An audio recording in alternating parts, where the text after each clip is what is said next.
तो साथियों, तीसरे और आखिरी दिन की अवधि समाप्त होती है एसबीआई फंड्स आईपीओ में और सॉलिड सब्सक्रिप्शंस देखने को मिले हैं। तगड़ा एक्शन रहा है, प्रीमियम स्टे हाई पर हैं और भर भर कर पैसा बरसा है। देखते हैं फिर आज अलॉटमेंट चांसेस देखते हैं, सब्सक्रिप्शन फिगर्स को समझते हैं और उसी के साथ में शेयर होल्डर कैटेगरी में तो कंफर्म्ड अलॉटमेंट हो गया जो हम डिस्कस कर रहे थे। जी हाँ साथियों, अभी समझाता हूँ मैथ्स एंड उसी के साथ में एम्प्लॉय कोटा को भी देखेंगे। वहाँ पर भी एक इंटरेस्टिंग फिगर निकल कर आ रहा है। एक चीज़ को बड़ी बारीकी से समझेंगे, बस बने रहिए आप अंत तक। तो सबसे पहले तो क्यू का डेटा ही है। क्यू आखिरी दिन पैसा लगाते हैं, जैसा कि आपको पता है। अच्छा पैसा लगा है, करीब करीब 2.5 लाख करोड़ के आसपास का पैसा लगा है। 140 टाइम सब्सक्रिप्शन आया है। हाईएस्ट एवर तो एलजी इंडिया ही है। एंड एस जो है वो जस्ट थोड़ा सा नीचे आप कह सकते हैं, मोटा मोटी है ना, 1 करोड़ के आसपास का मोटा मोटी फिगर, 1000 करोड़ के आसपास का आईसीआईसीआई एएमसी से। तो ये ठीक है, बराबर सही है। बजाज की तो बात ही अलग थी, वो टाइम ही अलग था बजाज वाला। तो उसके प्रीमियम्स भी अच्छे थे एंड क्या धमाकेदार लिस्टिंग हुई थी। तो ये बात है। एक वारी के अंदर भी बहुत तगड़ा एक्शन था, एचडीबी के अंदर भी, नो डाउट अबाउट इट। तो कुछ एक अच्छे आईपीओज आए ना, शेयर होल्डर कोटा वाले अच्छे अच्छे आईपीओज आ गए अगर आप देखें तो, है ना। और जोमेटो जो है, जोमेटो वॉज वे अहेड। ये 2021 का डेटा है। 2021 में लिस्ट हुआ था जोमेटो और उस समय आईपीओ का वेव शुरू हो रहा था। उस वक्त इतना पैसा आना बड़ी बात थी। Zomato is way ahead of its league. वो शानदार था भाई, वो पीरियड ही शानदार था। आईपीओ का भी वैसा पीरियड आ भी नहीं सकता। ये जो आईपीओज हैं, if I am not wrong, Mazagon dock की, ये कैमकॉन वगैरह, ये 300% प्रीमियम्स पे चल रहे थे। 300% प्रीमियम्स पे। एनीवेज, ये बात यहाँ पे होती है। तो क्यू भी अच्छा आ गया, ये हमने डिस्कशन कर लिया। 4th नंबर पे पहुंच चुका है। ये टॉप 10 फिगर्स हैं। बिग चेन्नई में अलॉटमेंट चांसेस आप देख ही सकते हैं। 2,12,130 एप्लीकेशन लगी है, तो हर 5 में से एक एप्लीकेशन एक्सेप्ट होने के चांस हैं। स्मॉल चेन्नई में मोटा मोटी 3 लाख एप्लीकेशन लगी हैं, हर 14 में से एक एप्लीकेशन एक्सेप्ट हो जाएगी। और रिटेल में मोटा मोटी 50-1 लाख एप्लीकेशन लगी हैं। और जैसा कि मैंने यहाँ लिखा है कि हर 9 में से 4 एप्लीकेशन एक्सेप्ट हो जाएंगी रिटेल के अंदर। लॉटरी है, लॉटरी सिस्टम है। शेयर होल्डर कोटा में जिसने भी 10 लॉट्स लगाए हैं, ध्यान से सुनना, शेयर होल्डर कोटा सब्सक्राइब हुआ 9.5 टाइम्स। कल के वीडियो में मैंने बड़े डिटेल में मैथमेटिकल कैलकुलेशन समझाया था आपको, आप देख सकते हैं। कल की वीडियो में अच्छे से यहाँ पे लिखा था mathematical calculation for confirmed allotment, है ना। कोई क्लिक बेट नहीं होता यहाँ पे, जो बात है सो बात है। आपको अच्छे से समझाया है उस वीडियो के अंदर, पहले ही बता दिया था, फर्स्ट वीडियो के अंदर भी बोला था, कल फिर से बताया और आज वही चीज़ होती हुई नजर आई है। 9.5 टाइम्स, यानी कि अगर आपने यहाँ पे एक लॉट लगाया है, शेयर होल्डर कैटेगरी में आपने एक लॉट लगाया और आप पीछे हट गए, तो आपके जो लॉट में चांसेस हैं वो 10% है। आपने 5 लॉट लगाए हैं, मैं मोटा मोटी 9.5 को 10 अप्रॉक्सीमेट कर रहा हूँ। आपने 5 लॉट लगाए हैं, आपके जो लॉट में चांसेस हैं वो 5/10 50% है। आपने 9 लॉट लगाए हैं, आपके लॉट में चांसेस 90% है। आपने 10 लॉट लगाए हैं, कन्फर्म्ड एक लॉट मिलेगा, कन्फर्म्ड मिलेगा। आपने 13 लॉट लगाए हैं, एक लॉट तो मिलेगा ही, साथ में कुछ एडिशनल शेयर्स भी मिलेंगे, करीब आधे आधे 40% एक्स्ट्रा भी मिल जाएंगे एक लॉट के। ये हैं आपके लॉटमेंट चांसेस। क्या कहा था आपको, 13 लॉट वाली 2 लाख वाली एप्लीकेशन शेयर होल्डर कोटा में अप्लाई करनी है। मजे करें अब आप, कोई टेंशन की बात नहीं है। बिग एचएनआई हो सकता है लॉटरी हो, स्मॉल एचएनआई हो सकता है लॉटरी हो, रिटेल हो सकता है लॉटरी हो, मिले ना मिले। हो सकता है आपने बिग एचएनआई में 5 एप्लीकेशन से लगाई हो सकता है एक भी ना मिले, हो सकता है 2 मिल जाए। लेकिन शेयर होल्डर कैटेगरी में आपने 10 से ऊपर लॉट लगाए हैं तो एक लॉट आपको कन्फर्म्ड मिलेगा ही मिलेगा। ये बॉटम लाइन है। एक इतने बड़े आईपीओ में जहां पर इतने शानदार सब्सक्रिप्शन फिगर्स हैं, या जहां पे इतने अच्छे प्रीमियम से चल रहे हैं जो भी और बढ़ सकते हैं, मार्केट थोड़ा सा बढ़िया होता है, ये प्रीमियम्स इजीली 25% जा सकते हैं। और बाद में मार्केट अच्छा होगा, 30% की लिस्टिंग गेन्स इजीली मिल सकते हैं। मिले हैं पास्ट में, काफ़ी आईपीओस में मिले हैं। ठीक ठाक मैनेज कर लेंगे, 25-30% ले जाएंगे। जहाँ पे आपको एक एक चीज़ पहले से बताई गई कि भाई आपको एक शेयर एसबीआई का लेना है, ये सिर्फ और सिर्फ होता है अगर आप टेलीग्राम चैनल ज्वाइन करके रखते हैं। तो आप वीडियोस टाइम नहीं देखते हैं, कुछ नहीं करना आपके लिए, हर चीज़ मैं कर रहा हूँ, आपको सिर्फ देखना है और उस बात पर अमल करना है। टाइमली इन्फॉर्मेशन मिल जाती है। आपने एक शेयर एसबीआई का लेके रखा, 2 जुलाई को आपको यहाँ पे मैसेज दिया गया था, 8 जुलाई को आरएचपी आती है, यानी अगर आप 7 तारीख तक भी बाय करते आप एलिजिबल थे। 2 जुलाई को मैसेज दिया गया, 34 के 34,000 लोगों ने ये मैसेज देखा। जिन्होंने भी देखा, अमल किया, एक शेयर लेके रखा, 2 लाख की एप्लीकेशन आज आपने लगा दी, आपको 100% पैसा मिल गया है यहाँ पे। कैसा लग रहा है ये, कितना अच्छा है ना। सिर्फ़ और सिर्फ़ टेलीग्राम चैनल को जॉइन करके रखना होता है। कोई ऐड नहीं आते यहाँ पे, कुछ नहीं होता, कोई एक भी ऐड आप देखें, है ना? इतने साल से टेलीग्राम चैनल चल रहा है, हम इतने साल से वीडियोज़ बना रहे हैं, 2020 में शुरू किया था, 2026 6 साल हो गए, कोई ऐड नहीं है यहाँ पे हुई। बाकी चैनल्स पे आपको ऐड भी मिल सकता है ना? कोई पेड प्रमोशन नज़र आ सकता है, कोई कोलैबोरेशन नज़र आ सकता है, कुछ नहीं, pure information. This is the wealth magnet for you, the best, the very best channel of the world.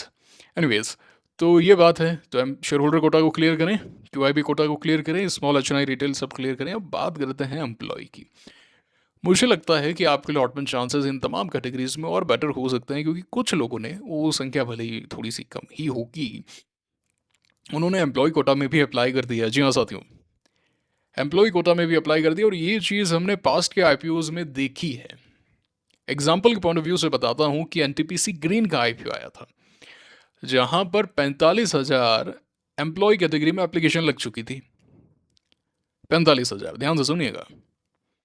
NTPC जो कंपनी है, एनटीपीसी लिमिटेड, उसके एलिजिबल शेयर होल्डर्स ही सब्सिडीज वगैरह को मिला के 20,000 है।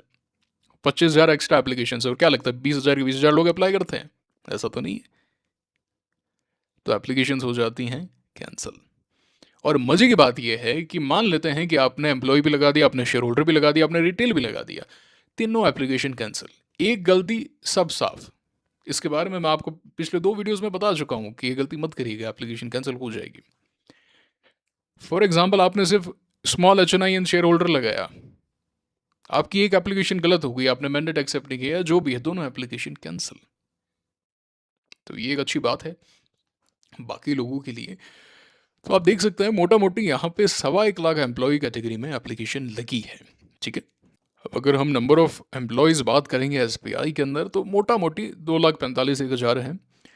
एंड अगर आप आरएचपी को देखें, आरएचपी के अंदर एसबीआई म्यूचुअल फंड में करीब 1,800 है। मैं मोटा मोटी इसको मान के चल रहा हूँ 2.5-1 लाख के यहाँ पे हो जाते हैं एलिजिबल एम्प्लॉयज़, 2.5-1 लाख हो जाते हैं। ठीक है, ये फिगर 50% है, 50% से ज़्यादा है। और किसी भी आईपीओ में ऐसा देखा गया अभी तक पास्ट के अंदर कि 50% ये फिगर आता नहीं है ना? हो सकता है बच रहा हो तो 25% पहुंच जाए, 30% पहुंच जाए, स्टिल वर्स्ट केस के अंदर भी 10% एप्लीकेशन तो कैंसिल होंगी इसके अंदर। तो एक फिगर है, इन्फॉर्मेशन है फॉर नॉलेजेबल पर्पस। हालांकि कोई बहुत बड़ा इम्पैक्ट नहीं होगा, बट स्टिल एक डेटा है। डेटा मार्केट में जो डेटा मिले एब्सॉर्ब कर लेना चाहिए, सीख लेना चाहिए, क्या पता आगे क्या काम आ जाए। एक इन्फॉर्मेशन तो होनी चाहिए ना। आप आईपीओ इन्वेस्टिंग पे अगर निकले हैं तो आईपीओ के बारे में तमाम जानकारी आपको पता होनी चाहिए, क्या है, कैसे काम करता है, कैसे अलॉटमेंट होता है ना, किन बातों का विशेष ध्यान रखना होता है। तो ये बात है। प्रीमियम्स अच्छे चल रहे हैं, है ना। एक बार 100 के पार जाएंगे ना, 110 के पार अगर चले जाते हैं प्रीमियम्स और वहाँ सस्टेन करते हैं, तो फिर होगा इसमें खेल। ठीक है, तो ये बात है। ही अलॉटमेंट चांसेस हो गए, क्या किया, अप्लाई किया, नहीं किया, जो भी है मुझे कमेंट करके बताइएगा। बाकी ये परफॉर्मेंस है एएमसी स्टॉक्स की, अच्छी परफॉर्मेंस रही है तमाम एएमसी स्टॉक्स। ऐसा कोई बहुत शानदार रिटर्न्स भी नहीं दिए, पर 20% कैगर कैगर जो है वो शानदार है भाई। मतलब एब्सोल्यूट नंबर्स पे आप कह सकते हैं कि फिनोमिनल हो सकते थे 2017 से अभी तक, जैसे रेलवे स्टॉक्स ने दिया, है ना। वो पीरियड ही अलग था यार, वो पीरियड ही अलग था 2023 वाला। वो बुल मार्केट अभी तक तो नहीं आया मार्केट में, बताएगा ज़रूर, बताएगा, 100% आएगा। ऐसा हो ही नहीं सकता कि ना हम लंबे समय तक हम बुल मार्केट नहीं देख रहे हैं, खासकर एक ग्रोइंग इकोनॉमी के अंदर। जब मार्केट डाउन होता है तो तमाम क्वेश्चंस होते हैं कि मार्केट नहीं चलेगा, है ना, भारत की इकोनॉमी उतना अच्छा नहीं कर रही है, मिडिल क्लास पे काफ़ी ज़्यादा डाइवर्जेंस नज़र आ रहा है ना, मतलब रिच क्लास पुअर क्लास का डाइवर्जेंस बढ़ता जा रहा है, चीज़ें काफ़ी ख़राब हैं। बट यही एक बियर मार्केट या फिर टाइम करेक्शन की निशानी होती है, यही निशानी होती है जब नेगेटिव खबरें आती है। और तमाम नेगेटिविटी के बीच में ही बुल मार्केट का जन्म होता है ना। ये बात है। बाकी लेजर पावर आज लिस्ट हुआ, ये हो गया कुसुम गरी, अच्छे अच्छे लिस्ट हुए अभी रिसेंट, कुछ एक आईपीओस काफ़ी अच्छे लिस्ट हुए। इवन राम बजू भी बहुत अच्छा लिस्ट हुआ, छोटे आईपीओस थे but it was good, it was good. तो अब आईपीओस और भी काफ़ी आने वाले हैं। मणिपाल का आईपीओ आने ही वाला है, मतलब बहुत जल्द निकल जाएगा।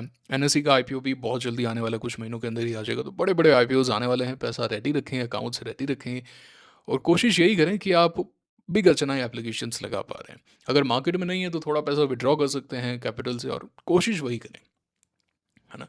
ये बात है। और रिजल्ट सीजन चालू है। आईसीआईसीआई लोम्बार्ड आज 10% लोअर सर्किट पे था जब मैं लास्ट देख रहा था, बाद में शायद 13% समथिंग गया होगा। फेल के नंबर्स शानदार आए, स्टॉक न्यू हाइस की तरफ जा रहा है। भेल के नंबर्स तो नंबर्स देखते रहे भैया। जीएनए एक्सेल्स शानदार, गजब एक्शन है स्टॉक के अंदर। तो ये सब चीज़ें गलती नहीं करनी है, नंबर्स मिस नहीं करने हैं। हाँ, वी वर्क, एफवा हो गया, और ये एक दो और इंडिक्यूब, शायद ये भी लिस्ट हो गया था ना, इंडिक्यूब वगैरह भी, जो भी है ये सेक्टर भी ऑब्जर्व करें। ऐसा लग रहा है, ऐसा लग रहा है कि ये सेक्टर अच्छा ग्रो कर रहा है। रियलिटी को नहीं देख के, रियलिटी सेक्टर का एक ये अलग डेरिवेटिव है और ये अच्छा परफॉर्म कर रहा है ये पूरा सेक्टर। तमाम चार्ट्स इसके अंदर अच्छे हैं। वीवर्क तो अभी रिसेंटली आईपीओ प्राइस के ऊपर चला गया, न्यू हाइस की तरफ चला गया। हालांकि मोमेंटम नेम्स नहीं है, मोमेंटम नेम्स नहीं है, बट अगेन देख सकते हैं। ठीक है, तो ये बात है। ये था आज का वीडियो। कैसा लगा मुझे कमेंट करके बताएं। सबसे पहले कैसा लगा पूरा आईपीओ, ये पूरा हो गया। अभी अभी 2 वीडियोस बाकी हैं। अभी लिस्टिंग डे स्ट्रैटेजी देखेंगे और उसी के साथ में पोस्ट लिस्टिंग डे स्ट्रैटेजी भी देखेंगे। तो अभी यूँ कह सकते हैं कि 60% 70% ही आईपीओ पूरा हो गया, क्योंकि हमें तो अप्लाई करना होता है, उसके बाद की तो बात की होती है। पर मज़ा आया कि नहीं आया स्टार्टिंग से लेके एंड तक? जो हैंड होल्डिंग है ना, वो वाली बात है। बताइए कमेंट बॉक्स में अपना कोई एक्सपीरियंस है, कोई सवाल है ना, कुछ भी डाउट है आपका कि भाई मुझे ये पूछना, जो भी है, मुझे जैसे समय मिलेगा I will be very much happy to help you out. And video को लाइक करें, चैनल को सब्सक्राइब करें, बेल आइकन को दबाएं, दोस्तों से लाइक करवाएं, उनसे सब्सक्राइब करवाएं, ताकि सभी को लाभ मिलता रहे। मुलाकात होगी आपसे अगले वीडियो में। Signing off for now, thank you very much.